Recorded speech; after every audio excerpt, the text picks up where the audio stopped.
नमस्कार, मैं हूं दीपक त्यागी और आप देख रहे हैं IBN9.UP की खास पेशकश मेरे सहयोगी अनुज चौधरी और ध्रुव त्यागी के साथ। आज की जो सबसे बड़ी खबर है वो कहीं ना कहीं आम लोगों से लेके, किसानों से लेके, तमाम देशवासियों से लेके जुड़ी हुई खबर है।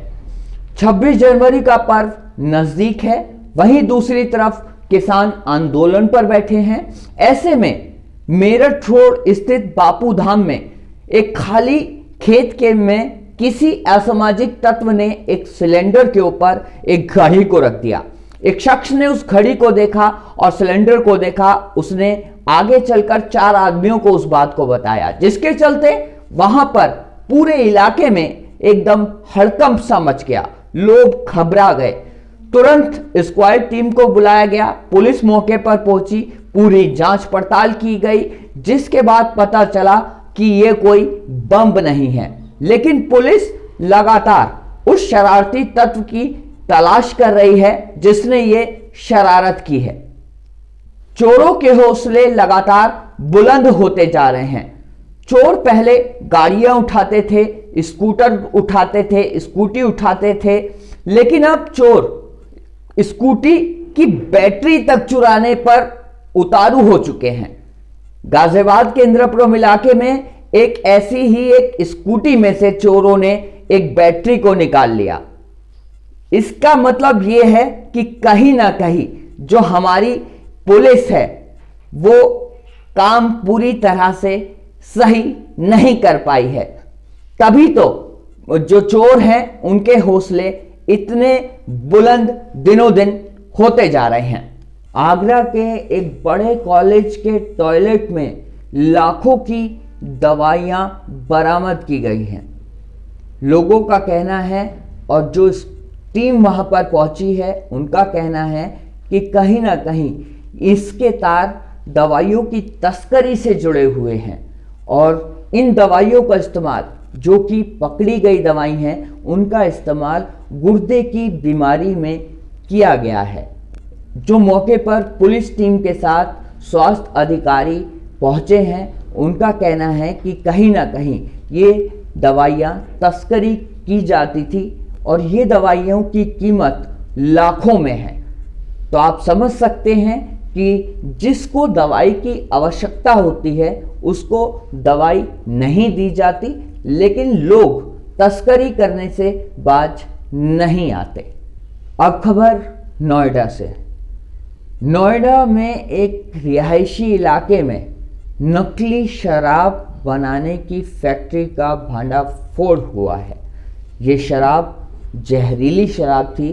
ये काम सालों से चल रहा था। पुलिस और आबकारी विभाग के अधिकारी भी इस तरफ ध्यान दे रहे थे, सोच रहे थे कि कब धरपकड़ की जाए, लेकिन वो दिन आ ही गया जो इस जहरीली शराब को बनाते थे। पुलिस और आबकारी विभाग ने इस पूरे मामले को ध्यान में रखते हुए मुकदमा दर्ज कर लिया है और जो इस शराब को तैयार करते थे उन लोगों को जेल भेज दिया गया है। लेकिन सबसे बड़ी दुर्भाग्य की बात यह है कि आखिरकार हमारे देश के लोग इस तरह से शराब तैयार करते हैं, नकली शराब तैयार करते हैं, जहरीली शराब तैयार करते हैं, उसका कहीं ना कहीं असर जो हमारे देश के भविष्य हैं उन पर पड़ता है। आज का दिन बहुत ज़्यादा महत्वपूर्ण है। ये दिन महत्वपूर्ण इसलिए है क्योंकि कोरोना को मात देने वाली जो वैक्सीन है आज लोगों को लगाई जाएगी। सबसे पहले ये स्वास्थ्य कर्मियों को लगाई जाएगी, उसके बाद ये चरण दर चरण लोगों तक पहुंचेगी। स्वास्थ्य कर्मियों को ये वैक्सीन इसलिए लगाई जाएगी क्योंकि वो कोरोना के पेशेंटों के साथ रहते हैं, उनका ध्यान रखते हैं, कहीं उनको कोरोना ना हो जाए। इसको ध्यान में रखते हुए जो है CMO साहब ने कहा है कि सबसे पहले ये वैक्सीन स्वास्थ्य कर्मियों को लगाई जाए।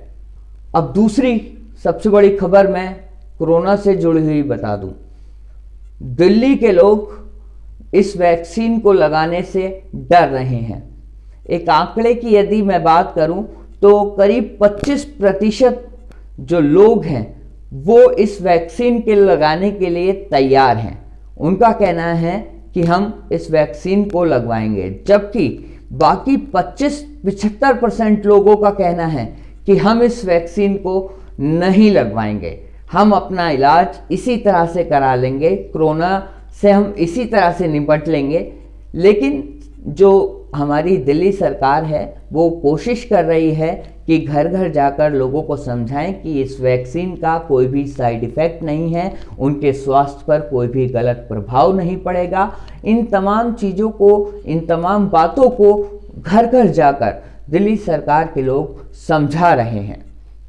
वैक्सीन बनाने वाली सीरम कंपनी में आग लग गई और आग भी बहुत ज़्यादा भयंकर थी। इतनी ज़्यादा भयंकर थी कि इस आग में 2 लोगों की मौत हो गई और 9 से ज़्यादा लोग घायल हो गए। सीरम के जो CEO साहब हैं उनसे जब बातचीत की गई तो उन्होंने कहा कोई बात नहीं, आग लगी है, जो घायल है उनका इलाज कंपनी करवाएगी, साथ ही साथ वैक्सीन की जो प्रोडक्शन है उस पर किसी भी तरह का कोई भी प्रभाव नहीं पड़ेगा। वैक्सीन लगातार तैयार होती रहेगी, लोगों तक पहुंचती रहेगी, क्योंकि लोगों के स्वास्थ्य का भी ध्यान रखना ज़रूरी है।